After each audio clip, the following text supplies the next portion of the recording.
யுகசந்தி ஜெயகாந்தன் சிறுகதை. கௌரி பாட்டி பொறுமையாய் வெகு நேரம் பஸ்ஸிற்குள் நின்றிருந்தாள். எல்லோரும் இறங்கிய பின் தனது காக்கி நிற பையின் கணத்தை இடுப்பில் ஏற்றிக்கொண்டு கடைசியாக வந்தாள். பாட்டி பாட்டி, பைய தூக்கியாரட்டா, ஓரணா கொடு பாட்டி. வண்டி வேணுங்களாம்மா?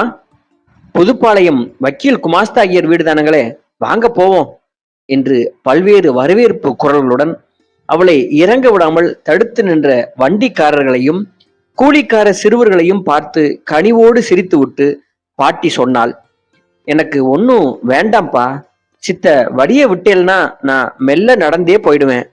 ஏண்டாப்பா, வீட்டை கூட தெரிஞ்சு வச்சிருக்க, நான் தான் மாசம் ஒரு தடவை வர்றேனே, என்னைக்கு வண்டியில போனேன் என்று ஒவ்வொருவருக்கும் ஒவ்வொரு பதிலை சொல்லி அவர்களை விலக்கி வழி அமைத்து கொண்டு தணலாய் தகிக்கும் வேலில் முக்காட்டை